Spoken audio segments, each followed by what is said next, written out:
आज अगर आंख नहीं खोलेंगे तो कब खोलोगे? जब कयामत आओगी, जब होश में होगे आप? कब होश में आओगे आप? बताओ मेरे को। मेरी अल्फाज अगर आपको तकलीफ पहुंचा रहे हैं तो मुझे माफ कर देना, एक पागल समझकर। मगर मैं आपको अपना समझकर, अपनों के दरमियान में खड़े होकर अपनी दिल की तकलीफ को बयान कर रहा हूं, सच्चाई को बयान कर रहा हूं। आज उठने का वक्त है। अपने वोट की कीमत को जानो, अपने वोट की अहमियत को जानो। अगर आप गरीब हैं, कमजोर हैं, मसलूम हैं, तो फिर वोट की अहमियत को समझो।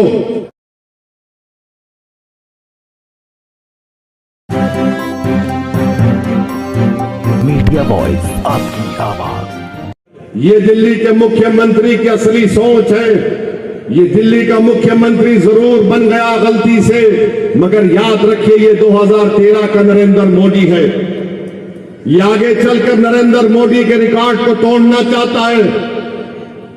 आप समझते हैं कि मैंने फ्री दिया, ये फ्री दिया। कोई फ्री नहीं दिया, कोई जेब से नहीं दे रहा है। जनता का पैसा है, किसी के बाप का पैसा नहीं है ये। अगर सब चीज फ्री दिया तो बताओ यहां पर स्कूल में टीचर क्यों नहीं है? यहां पर गंदगी क्यों है? यहां पर पीने के पानी का इंतजाम क्यों नहीं है? तो मालूम होगा कि नहीं, यहां पर टोपी वाले रहते हैं, यहां पर बुर्का पहनने वाली रहती है, यहां पर दलित बसता है। इसलिए यहां पर जब आएंगे, यहां पर जब केजरीवाल आएगा तो बोलेगा भाजपा को हराना है, हमको वोट दो। और जब दूसरी जगह जाएगा बोलेगा मैं पार्क बना दिया, मैं मेट्रो बना, वो स्कूल बना दिया, पानी की लाइन कर दिया। अरे तुम कब तक डराओगे बीजेपी से हमको?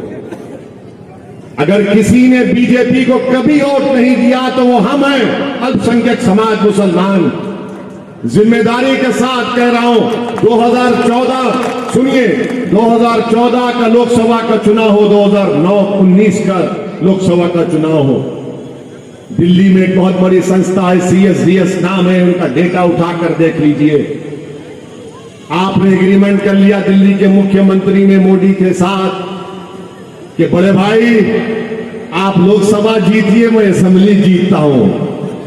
तो बड़े भाई ने कहा छोटे तू यहीं लगा रहे, मैं पूरे देश में लगा रहूंगा।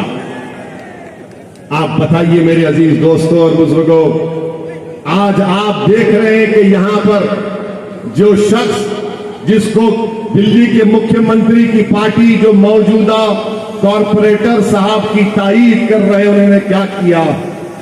मुझे अभी हाजी रईस ने बताया कि जब मेट्रो चलती है, जब जाफराबाद का, सीलमपुर का रेलवे स्टेशन आता है तो अनाउंसमेंट किया जाता है कि अपने जेब और सेलफोन को बचाकर रखिए, अपने जेब और सेलफोन को बचाकर रखिए। कौन इस क्रिमिनल्स को बचा रहा है? कौन यहां पर ड्रग बेचने वालों का साथ दे रहा है? मेरे बुजुर्गों, मेरी इज्जतदार मां और बहनों, आप यहां से मजलिस के उम्मीदवार को, मोहतरमा शबनम को कामयाब करिए। ये जितने अनासिर हैं, क्रिमिनल लोग हैं जो नौजवानों की जवानी को ड्रग्स के जरिए बर्बाद कर रहे हैं, जो जराइम में मुलविस हैं, इन तमाम को इंशाअल्लाह ताला हमारा शेर हाजी रईस इनको सुधार देगा चंद 24 घंटे के अंदर। मेरे अजीज दोस्तों और बुजुर्गों, आप देखते हैं कि हर जगह पर यही कोशिश होती है कि मजलिस का उम्मीदवार कामयाब ना हो। इसमें कांग्रेस, इसमें दिल्ली का मुख्यमंत्री और बीजेपी तीनों में एक पॉइंट पर मुत्तफिक है कि मजलिस ना जीते, कोई भी जीत जाए। मैं आपसे अर्ज कर रहा हूं कि अगर आपकी आवाज नहीं होगी तो आपकी तकालीफ को कोई नहीं सुना जाएगा। अगर आप अपने वोट से अपनी पार्टी के कैंडिडेट को कामयाब करेंगे तो आपके वोट की अहमियत होगी। जमहूरियत ये नहीं है कि आप 50 साल से किसी को डालते रहे। हम बीजेपी को हराने के लिए वोट डालते हैं तो कांग्रेस को वोट डाला, बीजेपी नहीं रोक पाए। फिर हमने कांग्रेस से तंग हो गए तो इनका साथ दिया, तब भी भाजपा जीतती है। आप बताइए फिर आपके वोट की अहमियत और कीमत क्या है? हाँ, आपके वोट की कीमत बढ़ेगी जब आप मुत्तहदा तौर पर पतंग के निशान पर बटन लगाएंगे दिल्ली के MCD के चुनाव में। और मुझे यकीन है कि आप इंशाअल्लाह ताला अपना एक कोर्ट का सही इस्तेमाल करेंगे। याद रखिए कि असदुद्दीन ओवैसी की जज्बाती तकारीर से कोई तब्दीली नहीं पैदा हो सकती। अगर तब्दीली पैदा होगी तो आपके सियासी शऊर के बेदार होने से पैदा हो सकती है। अगर जमीन पर इनकलाब पैदा होगा तो आपके मुत्तहदा पतन के निशान पर और दबाने से होगा। अगर आप ये समझ रहे हैं कि हम ओवैसी को सुनने आए हैं तो सुन के क्या फायदा, उस पर अमल भी तो करना पड़ेगा। सुनकर क्या फायदा, उस पर अमल करना पड़ेगा 4 तारीख के दिन। हाँ, मैं पुकारता रहूंगा जब तक अल्लाह जिंदा रखेगा, मैं तो आपकी लड़ाई लड़ता रहूंगा। मगर आपसे पूछना चाह रहा हूं मेरे इज्जतदार मां और बहनों, ट्रिपल तलाक का मसला आया तो ओवैसी को बोलना चाहिए, हम बोले हैं। यूएपीए का कानून आया तो हमने उसके खिलाफ में वोट दिया। लोग बोलते ओवैसी क्या बोलेगा। CAA का कानून आया तो कहा गया कि ओवैसी बोलेगा या नहीं बोलेगा, हमने बोला। इखलाक को मारा गया, पीटा गया तो कहा गया कि ओवैसी बोला या नहीं बोला। पीलू खान को मारा गया तो पूछा गया कि ओवैसी ने बोला या नहीं बोला। यूनिफॉर्म सिविल कोड की बात आई तो आपने कहा कि ओवैसी बोला या नहीं बोला, तो हमने बोला। पार्लियामेंट में महंगाई का मुद्दा आया तो सबने पूछा कि ओवैसी के भाषण में क्या बोला, वो देखा, हमने बोला देखो। हर मसले पर हम बोलते हैं और जो खामोश बैठे रहते हैं वो चुनाव में आकर कहते हैं कि ओवैसी के लड़ने से फलां को फायदा पहुंचेगा। मैं आपसे अर्ज कर रहा हूं, अगर आप खामोश रहने वालों का साथ देंगे तो याद रखना मेरी इस बात को, तुम हमेशा के लिए तुमको ये लोग खामोश कर देंगे। अगर तुम लड़ने वालों का साथ दोगे तो तुम्हारी आवाज, तुम्हारी तकालीफ सारे भारत में गूंजेगी। अगर खामोश रहने वालों का साथ दोगे तो हमेशा के लिए खुदा ना खास्ता हमको खामोश कर देंगे। ये कहेंगे कि इस पर मत बोलो, उस पर मत बोलो, ऐसा मत करो, बीजेपी को फायदा हो जाएगा। बीजेपी को फायदा मुझसे नहीं हो रहा है, बीजेपी को फायदा इनसे हो रहा है। चाहे कांग्रेस हो या केजरीवाल की पार्टी हो, इनमें इतनी ताकत नहीं है कि बीजेपी को हरा सके। और गले में सांप लाकर हमारे डालते हैं कि तुम रोको बीजेपी को। अरे अगर मैं हाथ उठाकर आज आपसे पूछूंगा कि क्या आपने 2014 में और 19 में बीजेपी को वोट दिया तो हाथ उठाओ, और अगर नहीं दिया तो हाथ उठाओ। कितनों ने नहीं दिया बीजेपी को, हाथ उठाओ। फिर कैसे जीती बीजेपी दिल्ली में, कैसे जीती बीजेपी दिल्ली में? क्या मैंने कहा तुमको आकर? समझो मेरी बात को मेरे भाई, मुझे बदनाम करो, मुझे कोई एतराज नहीं है, मुझे खत्म कर दो, मुझे कोई एतराज नहीं है। मगर तुम समझो इस बात को, आप समझो इस बात को कि आपके वोट से बीजेपी नहीं जीत रही है। कांग्रेस और केजरीवाल के वोट से मोदी प्रधानमंत्री 2 मर्तबा बन गए और गले में सांप हमारे गले में लाकर डाल दिया जाता है। अरे मर्दा अखलाक है, पत्थर हम खाते हैं। बुर्के पर मसला उठता है तो बुर्का कौन पहनता है? सब हम मसायब हम पर आते हैं और फिर जब चुनाव आता है तो कहते हैं कि नहीं नहीं, ओवैसी को दोगे तो भाजपा को फायदा होगा। अरे तुम इतने चुनाव हार गए, बेगैरत हो क्या तुम लोग? ये कांग्रेस और आप बीजेपी को नहीं हरा सकते, तो मगर आप और हमारे दरमियान में आकर कहेंगे नहीं नहीं, ओवैसी की बात पर यकीन मत करो। पूछो इनसे बुर्के के मसले पर क्या बोला केजरीवाल, पूछो, बुलाकर पूछो उसको, दिल्ली के मुख्यमंत्री को, कि बोलो यूनिफॉर्म सिविल कोड पर तुम्हारी राय क्या है, बिल्किस बानो पर तुम्हारी राय क्या है। पूछो उससे कि बुर्के पर तुम्हारी राय क्या है। पूछो उससे कि आपके इस वार्ड में क्यों स्कूल में टीचर नहीं है, क्यों कचरा नहीं उठता। तो मुख्यमंत्री बोलेगा भैया बीजेपी को हराना नहीं। सुनिए, अरे मैं जिंदा हूं, जिंदा रहूंगा, मेरी बात सुनो। मैं जिंदा हूं इंशाल्लाह, जब तक अल्लाह चाहेगा जिंदा रहूंगा। और जब तक जिंदा रहूंगा तुम्हारे दरमियान में रहूंगा, तुम्हारी बात करता रहूंगा। और जब अल्लाह की तरफ से बुलावा आएगा तो तुम्हारे खंडों पर ही कब्रिस्तान को जाऊंगा इंशाअल्लाह। मगर आप तो अब तो जिंदा है ना, तो जिंदगी का सबूत दो मेरे भाई। बुरखे के मसले पर केजरीवाल ने बोला कभी? हम बोलते हैं तो बोलते क्यों तुम हर मसले में बोलते रहे, क्यों नहीं बोलेंगे? भारत के संविधान में right to choice fundamental right है। पूछो केजरीवाल से बिल्किस के बारे में क्यों नहीं बोलते तुम? तो बोलेंगे नहीं, बिल्किस के बारे में नहीं बोलेंगे। उनका डिप्टी चीफ मिनिस्टर का मीडिया में बयान है कि बिल्किस के बारे में नहीं बोलेंगे, स्कूल के बारे में बोलेंगे। वो जो बिल्किस जिसकी रेप कर दिया गया था, उसकी 3 साल की बेटी थी, एक मां के सामने बिल्किस की बेटी का कत्ल कर दिया गया। अगर वो बेटी जिंदा होती तो आज वो कॉलेज में पढ़ती होगी, मगर नहीं बोलेंगे। मेरे अजीज दोस्तों और बुजुर्गों, मेरी आपसे गुजारिश है कि आप मजलिस पार्टी का एक मर्तबा साथ दीजिए। मजलिस के उम्मीदवारों को कामयाब करके एमसीडी में भिजाइए, ताकि आपकी एक सियासी ताकत नजर आए। आपकी वोट की कोई अहमियत नहीं है, याद रखो मेरी इस बात को। अगर आप समझ रहे हैं कि आपकी वोट की अहमियत है, आपकी वोट की कोई अहमियत नहीं है।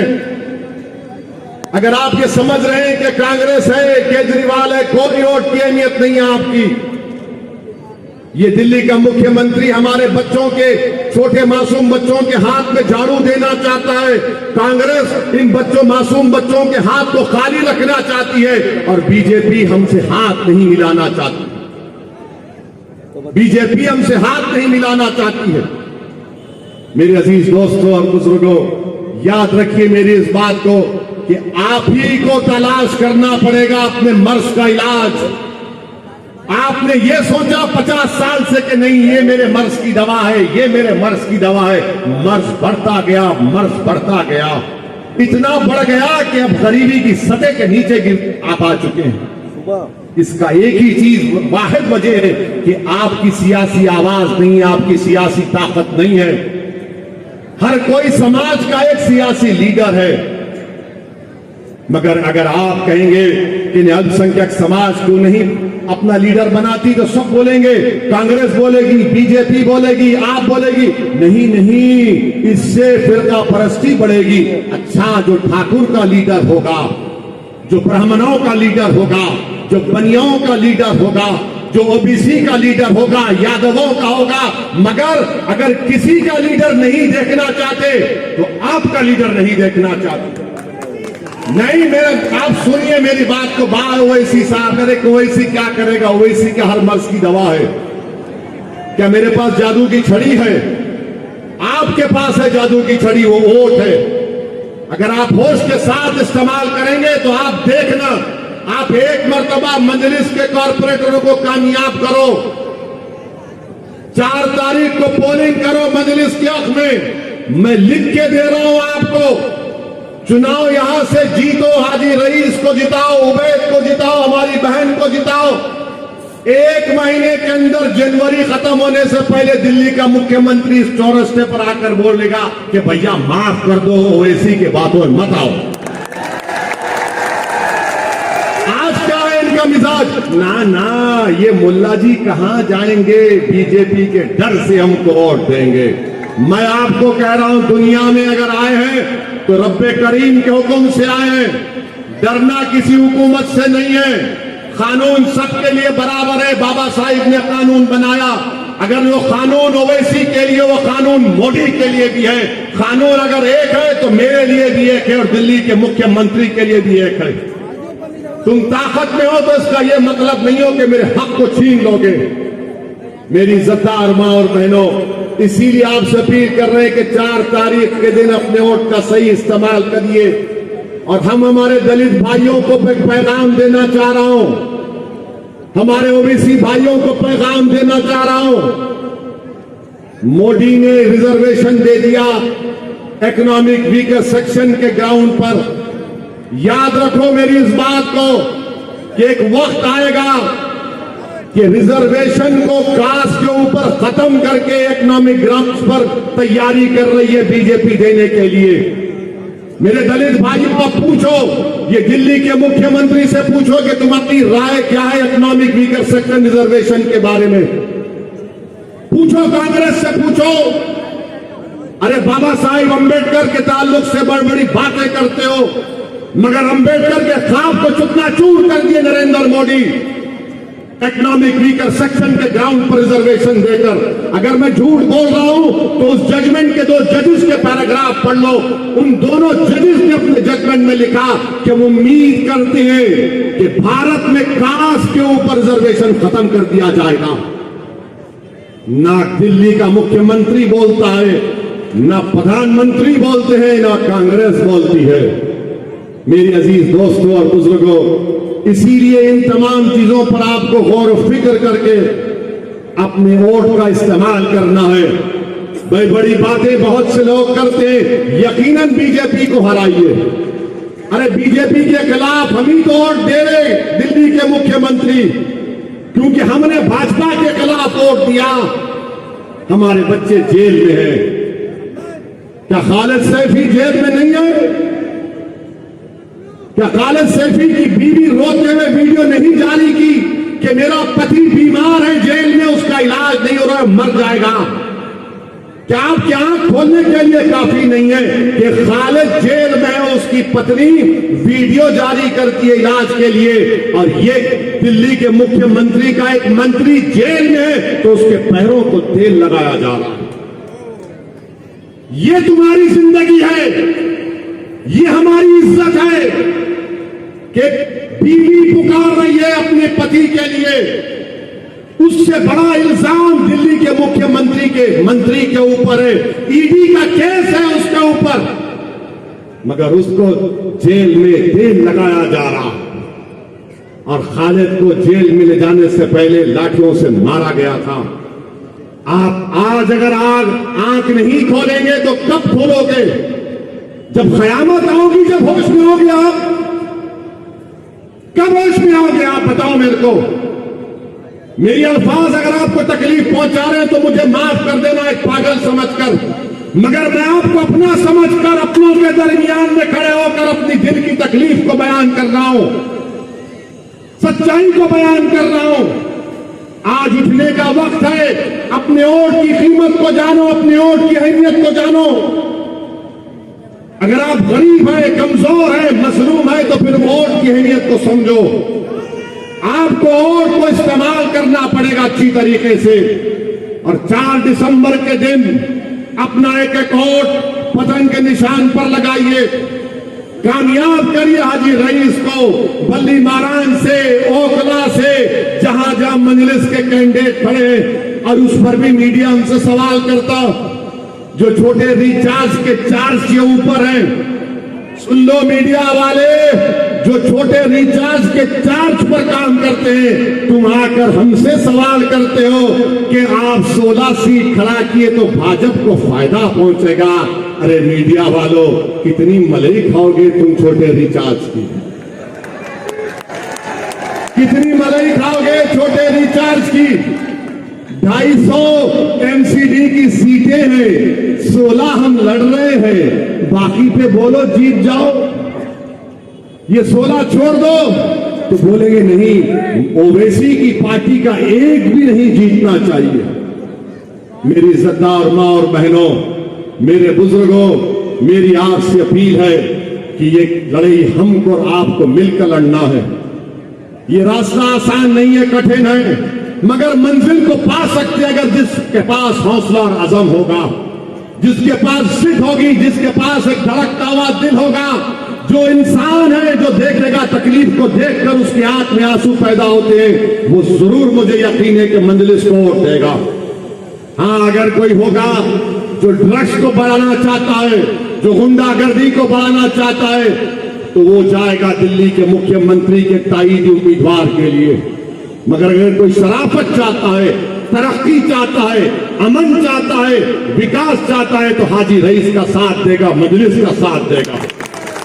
तो मैं आप तमाम से अपील करता हूं कि 4 दिसंबर के दिन सुबह के अवलीन वक्तों में आप अपने घर से निकलिए और अपना एक वोट पतंग के निशान पर बटन दबाकर अपने इत्तेहाद का सबूत दीजिए। क्या आप तमाम इंशाअल्लाह पतंग को वोट देंगे 4 दिसंबर के दिन? तो हाथ उठाकर बता दीजिए कि आप मजलिस को वोट देंगे। आप तमाम लोगों को बताइए, अगर आज जितने लोग यहां पर आए, आपसे अपील है कि एक एक आदमी जो यहां पर है वो 5-5 लोगों की जिम्मेदारी ले ले, बूथ पर जाए, बूथ पर वोट डाले, जनता को, अपने दोस्त को, रिश्तेदारों को लेकर जाकर वोट का इस्तेमाल करवाए और मजलिस की कामयाबी आपकी कामयाबी होगी, आपके इत्तेहाद की कामयाबी होगी। आपका बेहद शुक्रिया कि आप अपना वक्त निकाल कर आए। अस्सलाम वालेकुम व रहमतुल्लाहि व बरकातहू।